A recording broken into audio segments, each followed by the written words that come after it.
जय हिंद दोस्तों, स्वागत है आपका और एक नए वीडियो में और एक नए टॉपिक के साथ। मूर्खों देखो कैसे भारत ने अपने दम पर चाइना को भी झुका दिया। झुकना पड़ेगा क्योंकि भारत को बहुत लोगों ने लूटा पहले। ठीक है, अब टाइम है भारत का। अब भारत सबको झुकाएगा। चलिए दोस्तों, पहले वीडियो देखते हैं। आशा करते हैं पसंद जरूर आपको आएगी और पसंद आए तो लाइक और शेयर जरूर से कर दीजिएगा। और चैनल पर पहली बार आए और सब्सक्राइब नहीं किया तो सब्सक्राइब भी जरूर से कर दीजिए। चलिए स्टार्ट करते हैं। तो मेरे ख्याल में बहुत सारे लोग सरप्राइज नहीं है। अफसोस है। चाइना एक बहुत बड़ा फैन बन चुका है world leader prime minister Modi का। ये कौन सा इनके पास एक हिडन टैलेंट है। जो चाइना का लीडिंग मीडिया ग्रुप है, उनके हवाले से, इंडिया के हवाले से, बल्कि स्पेशली जो प्राइम मिनिस्टर ऑफ इंडिया है, उनके हवाले से एक आर्टिकल पब्लिश हुआ है ग्लोबल टाइम्स में। और कहते हैं कि प्राइम मिनिस्टर मोदी ने जब से हुकूमत संभाली है तब से लेकर अब तक जो भारत का ख्वाब था आगे बढ़ने का वो पूरा मुकम्मल हो चुका है। उनके ड्रीम्स जो है वो सच्चाई में बदल रहे हैं। मेरे ख्याल में ये जब कहते हैं ना कि वी कैन नॉट को एग्जिस्ट, उसका क्या मतलब है? उसका मतलब सिर्फ ये है या तुम या हम। चाइना जो है हमारा दोस्त है। चाइना जुट के इंडिया की तारीफ कर रहा है, कहता है कि इंडिया के साथ और ज्यादा ट्रेड करेंगे। पाकिस्तान की उस पॉलिसी को इररेलेवेंट कर दिया है, यानी कि ये वाजे कर दिया है कि ये अब नहीं हो सकता कि Pakistan allegedly cross border terrorism करे और उसके साथ फिर तवक्को करे कि भारत की हुकूमत उनके साथ मुज़ाकरात भी करेगी। खाने को हमारे पास रोटी नहीं है, गज़वाए हिंद करेंगे हम। अगर वो चाइना उसकी तारीफ करे तो उसको चाइना को अपनी प्रोडक्ट के लिए वहाँ पे मार्केट मिल रही है। अगर तारीफ करने से उनको मार्केट कैसे मिल सकती है? ऑब्वियसली अभी भी ट्रेड उनकी हो रही है आपस में। अब ये मार्केट वो वाला हिसाब नहीं रहा क्योंकि भारत अपनी हर चीज खुद प्रोड्यूस कर रहा है, मेड इन इंडिया। उन्होंने बहुत ज्यादा तारीफ की है बहुत सारी चीजों की। नमस्ते दोस्तों, जय हिंद। हिंदुस्तान स्पेशल में आपका स्वागत है दोस्तों। जैसा कि दोस्तों आपने क्लिप में देखा, पाकिस्तानी मीडिया ये चर्चा कर रहा है कि अब तो चीन भी भारत के सामने घुटने टेकने पर मजबूर हो गया है। इसे चीन की आर्थिक विकास में भारी गिरावट समझे या अंतर्राष्ट्रीय मंचों पर चीन का घटता हुआ महत्व के उसे अब भारत की तारीफ करने में भी संकोच नहीं रहा। ग्लोबल टाइम्स भारत के खिलाफ चीनी विद्वानों के जहर उगलने का अड्डा रहा है। चाहे G20 का शिखर सम्मेलन रहा हो या चंद्रयान की लॉन्चिंग, भारत को किसी भी फील्ड में हुई तरक्की पड़ोसी चीन को पचती नहीं है। पर अब यही चीनी सरकार का प्रवक्ता अखबार भारत और भारत के प्राइम मिनिस्टर की जमकर तारीफ कर रहा है। चीनी सरकार के इस भोपू में अचानक हुए इस परिवर्तन के पीछे कहानी क्या है? क्या चीन नए सिरे से भारत के साथ अपने संबंधों को ठीक करना चाहता है? ग्लोबल टाइम्स ने शंघाई की फूडन यूनिवर्सिटी के centre for south Asian studies के निदेशक झांग योडोंग लिखते हैं कि प्राइम मिनिस्टर मोदी के नेतृत्व में आर्थिक विदेश नीति के क्षेत्र में भारत लगातार प्रगति कर रहा है। आर्टिकल में पढ़ रहा था, जो चाइना का लीडिंग मीडिया ग्रुप है, उनके हवाले से, इंडिया के हवाले से, बल्कि स्पेशली जो प्राइम मिनिस्टर ऑफ इंडिया है, उनके हवाले से एक आर्टिकल पब्लिश हुआ है ग्लोबल टाइम्स में। बल्कि जो इस थिंक टैंक, इस मीडिया ग्रुप के डायरेक्टर है साउथ एशिया के, तो उन्होंने ये आर्टिकल लिखा है और उन्होंने बहुत ज़्यादा तारीफ की है बहुत सारी चीज़ों की। और उन्होंने कहा है कि जो लास्ट 4 इयर्स, यानी इस टर्म के, यानी सेकंड टर्म जो पीएम मोदी के हैं, उसमें उन्होंने बहुत सारी अचीवमेंट्स को बताया है। ये ऐसा लग रहा है कि पहली दफ़ा हुआ है कि ग्लोबल टाइम्स इस तरह का कोई आर्टिकल पब्लिश कर रहा है। गो के जो फॉरेन अफेयर्स है इंडिया का, वो कह रहे हैं कि भाई हमारे ताल्लुकात इस वक्त चाइना के साथ अच्छे नहीं हैं। इस टाइम में इस तरह का आर्टिकल पब्लिश होना, और मेरे ख्याल में बहुत सारे लोगों को पता है कि चाइना में कोई इस तरह का मीडिया, ओपन मीडिया नहीं है कि इंडिया की तरह कोई 1000 या 800 चैनल्स वहाँ पे काम कर रहे होंगे, या पाकिस्तान की तरह 200 या 250 चैनल्स काम कर रहे होंगे। ऐसा कुछ नहीं है। मतलब उनका अपना एक कंट्रोल मीडिया है, वो ये सारा कुछ करता है। और गवर्नमेंट की आशीर्वाद के बगैर मेरा नहीं ख्याल कि वहाँ पे कोई ऐसी चीज़ हो सकती है। आर्टिकल लिखा है जी, चाइनीज मीडिया आउटलेट है, और उनके जो director of the centre for south Asian study है, जहांग जियाडोंग, उन्होंने ये आर्टिकल लिखा है और उसमें वो क्या लिखते हैं वो आपके साथ शेयर करना है।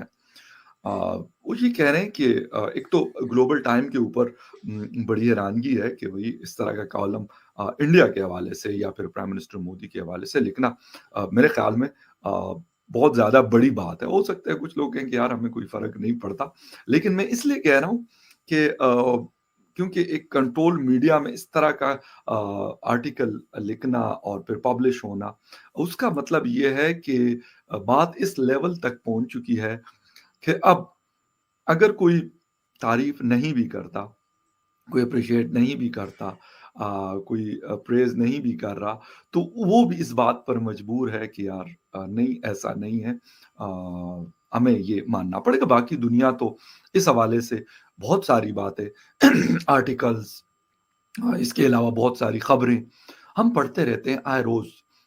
Success of prime minister Modi के हवाले से अगर देखा जाए, वो मिडल ईस्ट में आप देख लें, वो आप यूरोप में देख लें, यूएस में देख लें, जापान, ऑस्ट्रेलिया में देख लें, यानी इज़राइल में देख लें, बाकी इवन पाकिस्तान में देख लें, तो ये बातें तो होती हैं, लेकिन चाइना में पहली दफ़ा इस तरह की बात हो रही है। अच्छा, ग्लोबल टाइम मैंने जो आपको बता दिया, एक बड़ा मतलब जिसे कहते हैं कि मीडिया आउटलेट कह सकते हैं आपको, जो स्टेट मीडिया है। अच्छा, वो क्या कहते हैं वो हाइलाइट क्या किया उन्होंने, India's remarkable achievement over the past 4 years. यानी यकीनन प्राइम मिनिस्टर मोदी साहब को अब तकरीबन 10वां साल चल रहा है उनकी टेन्योर का as a prime minister of India.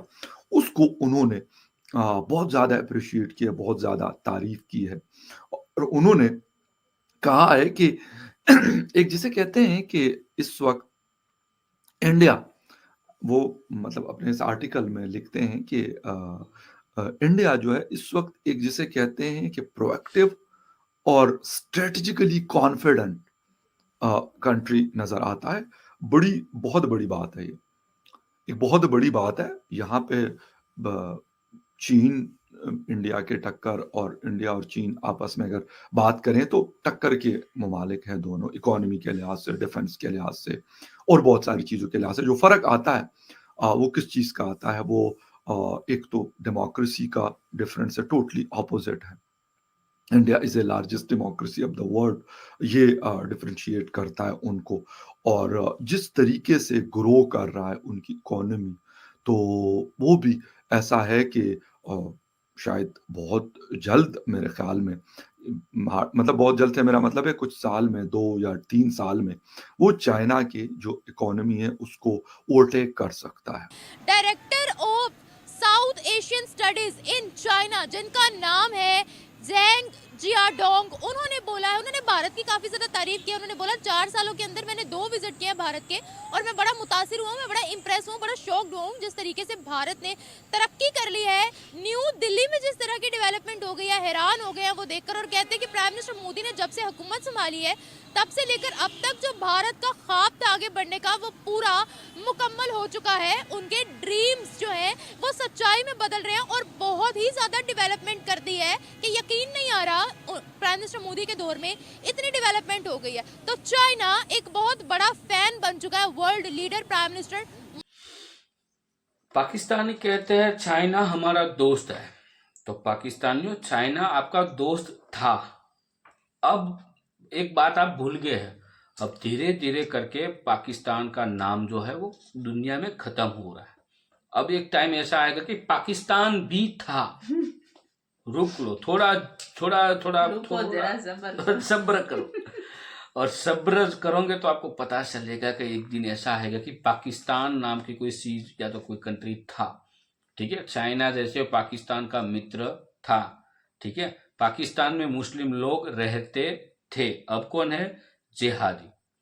ठीक है, और देखो ये चाइना और पाकिस्तान जो कुछ बोलते हैं उसके ऊपर देखो दोस्तों, आप भरोसा करते हो तो मैं नहीं जानता, लेकिन मैं इन दोनों देश के ऊपर मैं कभी भरोसा नहीं कर सकता। रीजन, चाइना का रीजन गद्दारी तो मैं नहीं बोल रहा हूं पाकिस्तान की तरह, पाकिस्तान तो एक गद्दार मुल्क, जिहादी मुल्क है, लेकिन चाइना जो है वो मेहनती लोग है, पहली बात।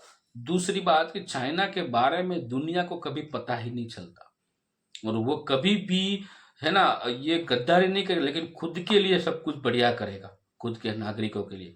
तो ये वही चाइना है जो ऐसा है कि उसको ऐसा लगता है कि अब हम कहीं ना कहीं झुक रहे हैं, तो और वो ज्यादा झुकते हैं, और वो ज्यादा झुकने के पीछे कोई ना कोई बड़ा प्लान होता है चाइना का।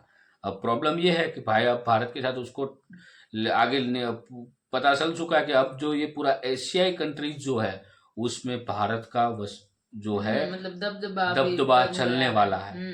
तो उसको पता चल चुका है कि हमें चाइना को भारत को साथ में लेके चलना पड़ेगा, क्योंकि करीबन मैं ऐसा समझ लो कि 1965 से मैं 2000 तक की मैं बात कर रहा हूँ, पूरी दुनिया को कुछ पता ही नहीं चलने दिया चाइना ने। और इतनी बड़ी आर्मी नहीं थी चाइना के पास। इन 40 सालों में चाइना ने इकोनॉमी टॉप पे ले गए, और इन 40 सालों में चाइना ने इतने कंट्री के साथ रिलेशन बना लिए कि दुनिया को कुछ पता ही नहीं चलने दिया। ठीक है, सब कुछ कर लिया चाइना ने। और छोटे मोटे देश को तो वो लोग मतलब वो बोलते हैं ना मुट्ठी में ले लिए अपने। लेकिन कुछ और करने का बड़ा प्लान था जो उस पर नहीं चला। अभी हम बात कर रहे हैं कोविड की, और जिस हिसाब से न्यूज हम देख रहे हैं कि ये वहाँ की वुहान लैब में ये वायरस बना गया, गलती से लीक हो गया वगैरह वगैरह जो भी हो, ठीक है। तो ये चाइना जो है उसके ऊपर बहुत भरोसा दोस्तों मत करना। जैसे हम पाकिस्तान पे कभी भरोसा नहीं करते, वैसे चाइना के ऊपर भी नहीं किया जा सकता है। हाँ, मतलब वो बोलते हैं ना कुछ मतलब वो किसी लोग की आदत है, मतलब कुछ चाहिए होता है तो पहले चुगली करते हैं। चले इतनी से छोटी छोटी सी आंखें करते हैं तो मिल जाता है, फिर ये वाला अपनाया है चाइना। चाइना वालों की मैं वही तो बोल रहा हूँ, छोटी छोटी आंखें पर दिमाग बहुत बड़ा है, और हाइट में भी छोटे हैं फिर भी दिमाग बड़ा है इन लोगों का। तो बाकी दोस्तों वीडियो को यहाँ पे समाप्त करते, आपसे विदाई लेते हैं। मिलते हैं और एक नए वीडियो में आपके साथ। टिल देन, जय हिंद, जय भारत।